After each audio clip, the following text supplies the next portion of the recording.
Palin the victim of sexism in politics? If I call her attractive, am I being sexist? I think we have the right to be sexist pigs sometimes. After all, it's unintentional most of the time. Do television news magazines focus more on her physical attributes than her interviewing prowess?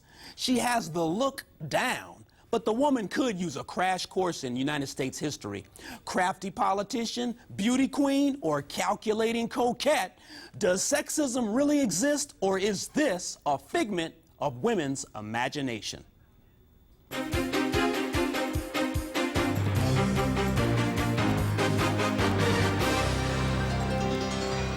Welcome to Garrard McClendon Live. When it comes to corporate America, academia, and politics, men rule. Or do they really? Does sexism exist, or are women imagining this? Joining me from Tribune Tower is Dr. Dunn Muhammad, an organizational psychology expert, and Dr. Stephane Dunn joins us from Atlanta's Morehouse College. Professors, welcome to Garrard McClendon Live. Thank you for having us. Appreciate you coming on. You know what? I want to preface this by saying that sexism does not exist, ladies, because I've got two female PhDs on the line today, so you can't convince me that sexism exists. Hey, we're on the eve of the debate of Governor Sarah Palin and Senator Joe Biden. Ladies, let's open things up. I'm going to go with Dr. Dunn Muhammad at Tribune Tower first. Give us a definition of sexism. Well, sexism means many things to many different people, but from my perspective, it's communicating and perpetuating particular things based on a person's gender. So it includes stereotypes of femininity for females. A good example of that in popular culture would be the movie Meet the Fockers. One of the reasons why it was so funny was because he was a male nurse, and that's traditionally a role assumed that for females. Let me go to Dr. Dunn. Definition of sexism. I agree very much with my peer who just outlined how it involves biases and stereotypes, and I would probably include an emphasis on oppression in the sense of discriminating against women in job careers, but it's also attitudes and stereotypes and biases that a lot of times, as we know, actually it's an active term in the sense that we see it acted out in the relations of power, in the workplace, in education, in popular culture, and so forth.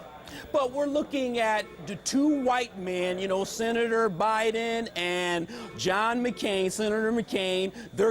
They're basically vying for the big dance, one as a vice president, the other as a president. And we got Barack Obama in the mix, the senator who is African American and Caucasian. But we've got Sarah Palin in the mix. I mean, she's a woman. It's the new millennium.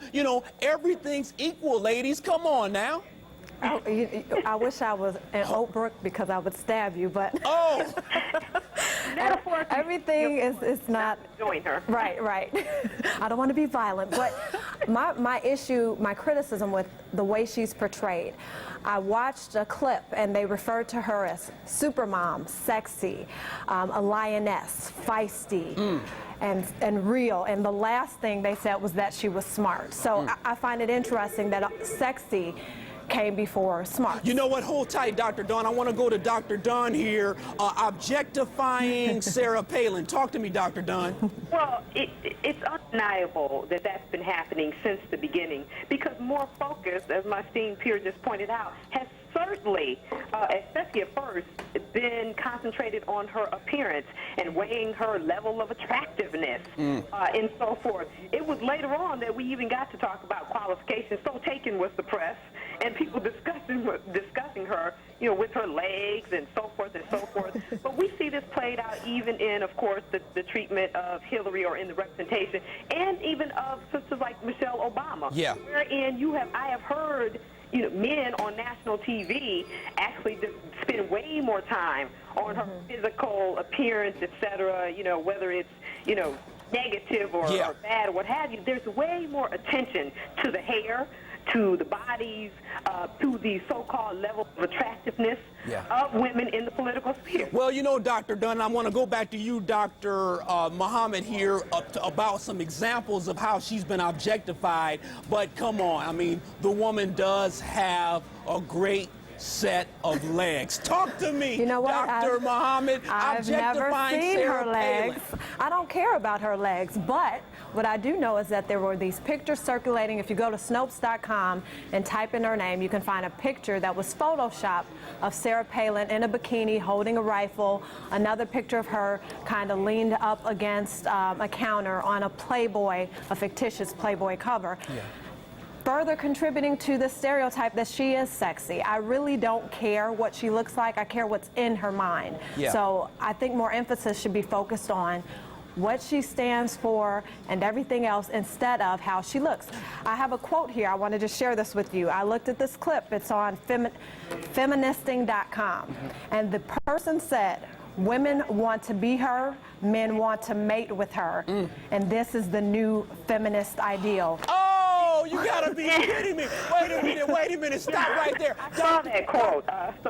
So, you know, and I want to point out, too, that context matters. You asked, I think, in one of your opening leading questions, something about, you were asking questions about whether or not we can talk about this and are we wrong, et cetera. Here's what's wrong with it. It is completely inappropriate, even right now, for you to make comments like that about our leaders, even in the context of having a political discussion in the sphere.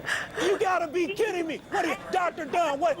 When was the last time we had a conversation about George Bush's legs? Oh. Donald Rumsfeld's legs, Biden's legs, the suit, etc. We simply, the tension on those different aspects only occur, it seems, when that physical body that we type as female is at play. Oh, man, Dr. Dunn, hold tight. Dr. Muhammad, hold tight. Hey, up next, your phone calls and the female phenomenon in American politics. 630-575-TALK is my number. Oh, man.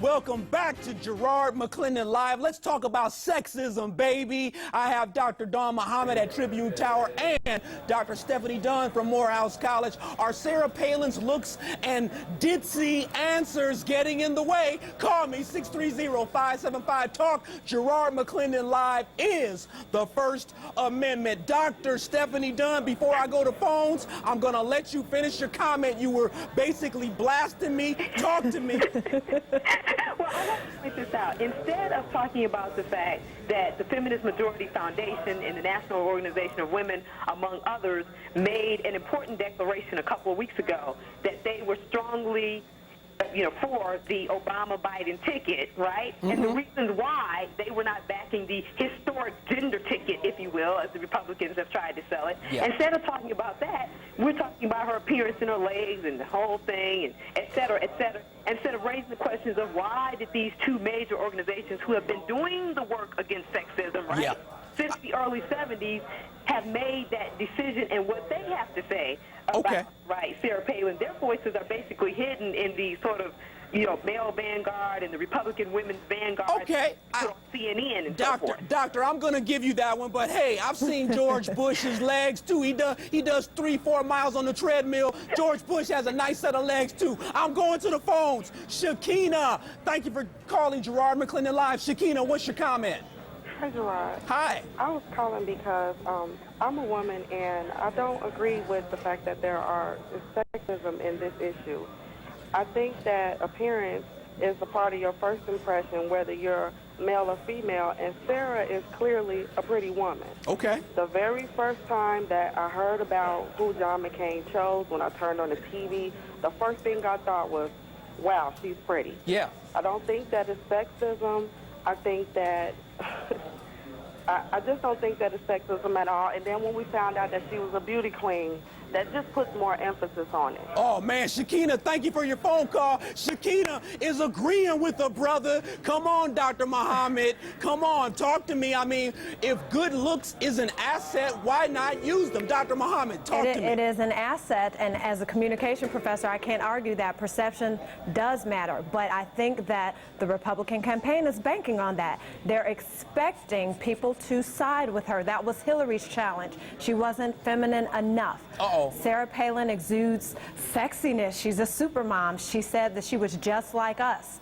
She said she was a soccer mom, and I think that that's what they're banking on. That we're not going to think past the way she looks, and we are. Dr. Don Muhammad, Dr. Stephanie Dunn, I'm going back to the phones. Donna, talk to me. You're on Garrard McClendon Live. Donna, what's your comment? First of all, I don't agree with what that doctor is stating. I believe I am a beautiful woman, and if being beautiful can get you in the White House, I would have been in the White House when I was born. Okay. Sarah Palin is not qualified to be president, let alone president of the PTA. Donna, why not? Answer any questions right. She want to be treated like a man, but she don't want to walk in a man's shoes. She needs to answer these questions the way Barack and Biden answer them, and she needs to step up to the plate instead of banking on her looks, because this country is going to hell in a handbasket, and looks ain't got nothing to do with it. Oh! She needs to stop banking on her looks. That's how she got through college, I bet. Donna, what college did she graduate from? Oh, Donna. She's so dumb, she can't answer no questions. Donna, thanks for the phone call. Garrard McClendon Live is fully in the mix. Dr. Stephanie Dunn in Atlanta, Georgia. Talk to me. The last two ladies said, hey, if you got good looks, use them. Okay, right. I love that Selena called and made the comment she made, and so I want to make this distinction.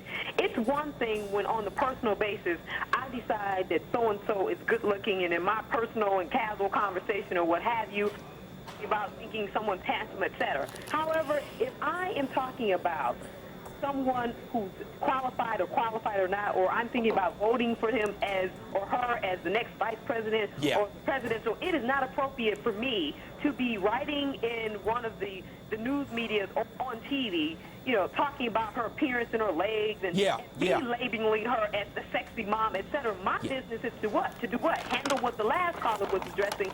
What are her qualifications? And what's happening is that her appearance and the focus on that is confusing our focus on what it should be, which is how she is or is not qualified. That's right. Or how she can or cannot, in case we got to deal with the fact that McCain could become, incapacitated. Something could happen. That's right. And she would literally be not just the vice president, people. She'd be the president. Exactly. The governor of Alaska would become the president. Hey, we can see Russia from Alaska. I'm going to Terry. Terry, talk to me, Terry. You're on Garrard McClendon Live. What's your comment? Hey, how you doing today? Excellent. Listen, this whole Sarah Palin thing is really irritating to me. I'm listening all the time talking about sexism this, sexism that. The bottom line is this. You are running for vice presidency of the United States. There are going to be some horrific things you're going to see.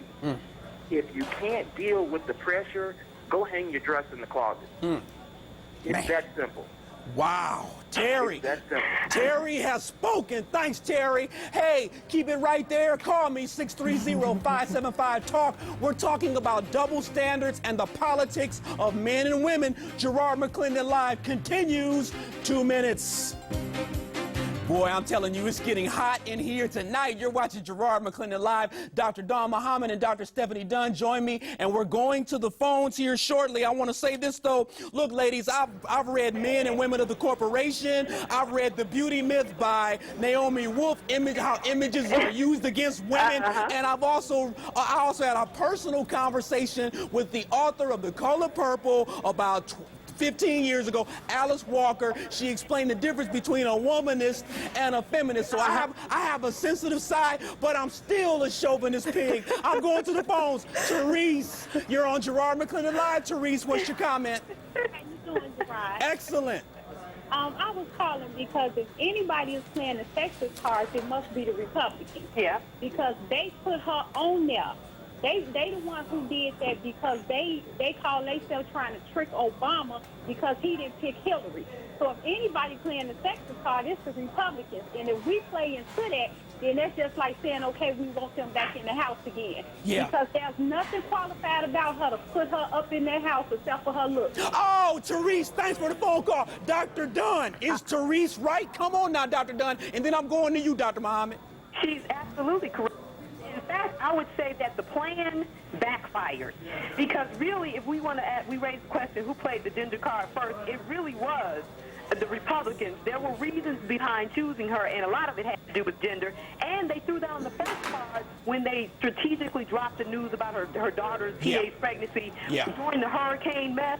And then they spun the whole thing as here she is, the model of the super mom who is choosing the right to life. Oh, man. Oh, they did this whole sort of maternal. Oh, you know what? And it's just backfiring. You know what, Dr. Dunn? I'm going to go to Dr. Muhammad, but you know what? If Michelle Obama had a teenage daughter that was pregnant, they would say that's ghetto fabulous. I'm going to Dr. Dawn Muhammad. What did you think about Teresa's comment? Why did you go there? But I agree wholeheartedly with what Teresa is saying. I think it's a calculated plan.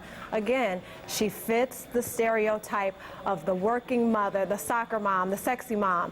And people refer to her as being the perfect age. I find that very interesting, considered that the McCain camp criticized for Obama for only being 46, which is now 47. But now, hypothetically, if something were to happen to McCain, Lord forbid, not really, then she would take over, and she's the perfect age to take over. So I think that's interesting. You cut that out, Dr. Dawn Muhammad. We're not wishing any ill on the Republican Party. In fact, I like John McCain. I liked him better when he was really the maverick. Right now, he's the pseudo semi-maverick. I'm going to the phone. Charles.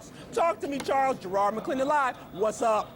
Oh, well, first of all, you just made a comment about if it was a black president, or if Obama's wife had a teenage child. I agree that they probably would say that was ghetto.